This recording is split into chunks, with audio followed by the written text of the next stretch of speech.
अस्सलामुअलैकुम, how are you all. I hope you people are doing well at your homes.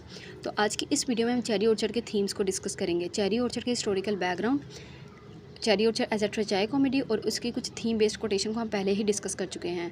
तो आज की इस वीडियो में बेसिकली हमारा जो टॉपिक रहेगा वो होगा थीम। ठीक है, थीम ऑफ चेरी ऑर्चर्ड। तो विदाउट वेस्टिंग एनी टाइम हम अपने क्वेश्चन को स्टार्ट करते हैं। ओके, तो प्रीवियस वीडियो में मैंने आपको बताया था कोटेशन वाली वीडियो में कि जो थीम बेस्ड कोटेशन है वो मैं आपको बता चुकी हूँ। ठीक है, हम पहले डिस्कस कर चुके हैं और मैंने आपको बताया था कि नेक्स्ट वीडियो में यानी थीम वाली वीडियो में हम जस्ट ये डिस्कस करेंगे कि कौन से थीम्स हमें किस करैक्टर और कौन से इंसिडेंट के अंदर देखने को मिलते हैं। तो हम स्टार्ट करते हैं। सबसे पहला हमें थीम है सोशल चेंज और ट्रांसफॉर्मेशन का थीम देखने को मिलता है।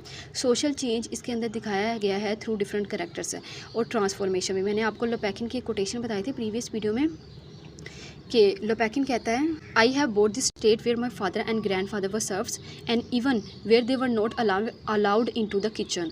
तो यहाँ वो कहता है कि मैंने इस चेरी ऑर्चर्ड को ख़रीद लिया है अब, जहाँ मेरे फादर और ग्रैंड फादर सर्व्स थे और उन्हें इस बात को भी अलाउ नहीं किया जाता था कि वो किचन तक भी जा सकें। यानी अब उसकी ट्रांसफॉर्मेशन हो चुकी है, उसका जो सोशल स्टेटस था वो चेंज हो चुका है, अब वो मिडिल क्लास से अपर क्लास बन चुका है। ठीक है, नेक्स्ट थीम हमारे पास है अडेप्टेशन ऑफ चेंज। तो अडेप्टेशन ऑफ चेंज हमें थ्रू द करैक्टर ऑफ लोपेकिन देखने को मिलती है कि इसने चेंज को एक्सेप्ट किया, यानी जो ट्रांसफॉर्मेशन हुई थी इसने स्ट्रगल की और ख़ुद को ट्रांसफ़र कर लिया एक मिडिल क्लास से एक लोअर क्लास से एक अपर क्लास की तरफ। लेकिन जो कुछ मेन करैक्टर हैं जैसे कि ल्यूबव हो गया, गायव हो गया, वो चेंज को एक्सेप्ट नहीं कर रहे हैं। चेंज हो चुका है कि जो मिडिल क्लास है या हम कह सकते हैं जो सर्व क्लास है बेसिकली वो एलीट होती चली जा रही है। ठीक है, लेकिन जो अपर क्लास है वो पुअर होती चली जा रही है। जो हमारे पास करैक्टर है गायव का और ल्यूबव का, वो दोनों इस बात को एक्सेप्ट नहीं करते कि अब हमारा डाउनफॉल होने जा रहा है, अब हमें कुछ अपने चेरी ऑर्चर्ड जो सेल होने जा रहा है उसके लिए कुछ करना चाहिए। वो इसको कभी एक्सेप्ट ही नहीं करते, बल्कि वो अपनी लग्जरीज ऑफ लाइफ के अंदर ही बिजी रहते हैं। वो पार्टीज़ को इंजॉय करते हैं। ठीक है, और इसके अलावा गोल्ड कॉइन देती देखने को मिलती है हमें ल्यूबव, तो वो कभी भी इस चीज़ को एक्सेप्ट नहीं करते। That's why at the end of the play वो अपना डाउनफॉल रिसीव करते हैं। नेक्स्ट थीम हमारे पास नॉस्टैल्जिया का थीम है। जो नॉस्टैल्जिया का थीम जो डिफरेंट करैक्टर्स देखने को मिलते हैं। फिट्स एक नॉस्टैल्जिक करैक्टर दिखाया गया है, मैंने आपको प्रीवियस वीडियो में बताया। और इसके अलावा ल्यूबव जो है जब 5 साल के बाद पेरिस से वापस आती है तो वो अपने नॉस्टैल्जिया को याद करती है, अपनी मदर को याद करती है कि मेरी मदर चेरी ऑर्चर्ड के पास खड़ी मुझे देख रही है या हमारी तरफ आ रही है वाइट ड्रेस के अंदर। ठीक है, वो अपने टेबल की जो 100 ईयर्स ओल्ड टेबल है उसके बारे में बात करती है, अपने पास्ट के बारे में बात करती है, अपने हस्बैंड और चाइल्ड की डेथ के बारे में बात करती है, यानी अपने नॉस्टैल्जिया के अंदर वो इंडल्ज देखने को मिलती है। ठीक है, और कभी भी वो अपने प्रेजेंट को तो वो कभी देखती ही नहीं है। ठीक है, प्रेजेंट में उसकी इतनी अटेंशन नहीं होती। डिक्लाइन ऑफ ट्रेडिशन हमें देखने को मिलता है। Decline of tradition through the हम कह सकते हैं through the ocean of cherry orchard. Cherry orchard उनका एक ट्रेडिशन ही था कि वो कई सालों से जब सर्फ का सिस्टम था या जो ल्यूबव के जो फादर और ग्रैंड फादर्स थे जब भी चेरी ऑर्चर्ड था, लेकिन अब डिक्लाइन हो चुका है, अब चेरी ऑर्चर्ड कट होने जा रहा है, अब उसका सेल कर दिया गया है। ठीक है, इसलिए डिक्लाइन हमें देखने को मिलता है। नेक्स्ट है class conflict. Class conflict two different characters देखने को मिलती हैं हमें। जो लोपेकिन का कैरेक्टर है, आर्थर लोपेकिन एक रिच पर्सन बन चुका है, लेकिन जो गायव और ल्यूबव के जो इंटेंशंस है टुवर्ड्स लोपेकिन वो इसी तरह है कि वो अब भी उसे लोअर क्लास समझते हैं। ठीक है, मैंने आपको बताया कि वो अब एक लीड पर्सन बन चुका है। आल्थो वो चेरी ऑर्चर्ड को भी ख़रीद लेता है। ठीक है, इतना वो रिच बन चुका है, लेकिन जो गायव और ल्यूबव की जो साइड्स में हैं उनकी निगाह में जो लोपेकिन है वो अभी भी एक इतना यानी उसकी वैल्यू नहीं है कि वो उनको लोपेकिन जो उन्हें मशवरा देता है, उन्हें सजेस्ट करता है कि आप चेरी ऑर्चर्ड को कट कर दो ताकि आप अपनी स्टेट को बचा सको, तो वो उस सजेशन को भी वल्गर कहते हैं। ठीक है, इसके अलावा कुछ लोअर करैक्टर भी हमें देखने को मिलते हैं जैसे कि फिट्स हो गया और यप्पी गडोव भी दिखाया गया है। ठीक है, एस्केपिज्म का थीम हमें देखने को मिलता है through the character of Gayev and Lyubov. Lyubov जो है, पहले हमने देखा कि ल्यूबव पेरिस चली गई थी उसके सन ग्रीशा के ड्राउन होने के बाद और उसके हस्बैंड की डेथ के बाद। तो यहाँ इसके एपिसोड हमें देखने को मिलता है कि पीछे चेरी ऑर्चर्ड पे बहुत ज़्यादा कर्ज है, यानी इन पे बहुत ज़्यादा कर्ज था, लेकिन फिर भी वो इसे छोड़ के चली जाती है और जब वो वापस आती है तो जब भी वो इसके भी चाहती है from the reality. That's why कि वो खाने महंगे महंगे खाने खाती है, ठीक है, और कभी भी इस बात पे तवज्जो नहीं देती कि अब चेरी ऑर्चर्ड पे यानी रियल जो है रियलिटी में उनके साथ क्या होने जा रहा है, उनका डाउनफॉल होने जा रहा है, उनका सोशल स्टेटस लो होने जा रहा है, उस पर वो तवज्जो ही नहीं देती, ठीक है। लाइब्रेशन ऑफ सर्फ हमें थ्रू द करेक्टर ऑफ लोपैकिन देखने को मिलता है, ठीक है। तो सर्फ क्या है, उनकी लाइब्रेशन देखने को मिलती है, यानी बहुत ज़्यादा हम कह सकते हैं ये रशिया के हिस्टोरिकल बैकग्राउंड को इंडिकेट करता है ये थीम, क्योंकि रशिया के अंदर क्या था, ट्रांसफॉर्मेशन आ गई थी। मैंने आपको हिस्टोरिकल बैकग्राउंड के अंदर इसको अच्छे से एलेबोरेट किया है, तो मेक श्योर कि आप पहले वो वीडियो देख लें ताकि आपको इसकी भी अच्छे से समझ आ जाए। अच्छा, liberation of serf through the character of Lopakhin हमें देखने को मिलती है कि वो लाइब्रेट हो चुका थ्रू द स्ट्रगल। वो कहता है I work from 4 o'clock since morning, कि मैं 4 o'clock सिंस मॉर्निंग से मैं काम मैंने किया, और मैं अब भी करता हूँ, जल्दी उठ जाता हूँ, अर्ली मॉर्निंग उठ जाता हूँ ताकि मैं मनी को ज़्यादा से ज़्यादा कमा सकूँ, ठीक है। नेक्स्ट हमारे पास है एपैथी एंड पैसिविटी।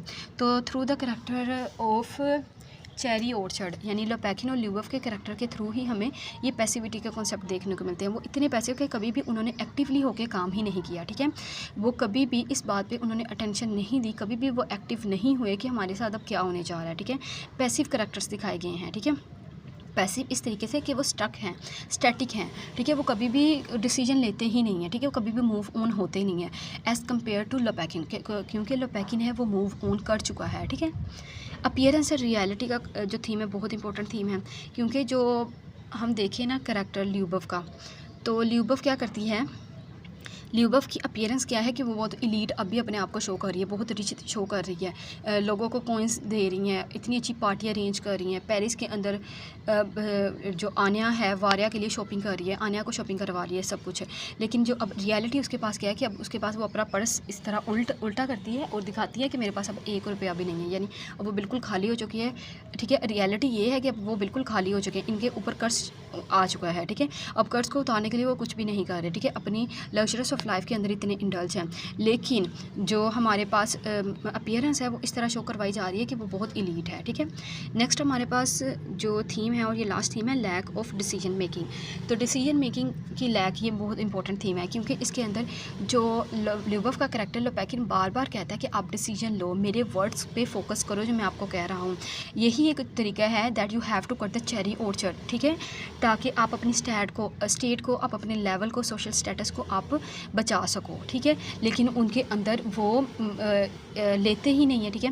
वो कहते हैं कि इसलिए जो ल्यूबोव लोपैकिन है वो कहते हैं frivolous unbusinesslike people I have ever met in my life, कि ऐसे पर्सन को मैंने कभी देखा ही नहीं है, यानी मैं कभी मिला ही नहीं है। आई हैव एवर मेट यानी मैं कभी ऐसे पर्सन हैं आपके पास कोई बिजनेस लाइक पर्सन ही नहीं हो, आप कोई आपके पास इतना आपका माइंड नहीं है कि आप कुछ डिसीजन ले सको। तो ये थोड़ा सा गुस्से में उसे कहता है जब वो बार बार उसे कह के थक जाता है कि आप अपने चेरी ऑर्चर्ड को कट कर दो।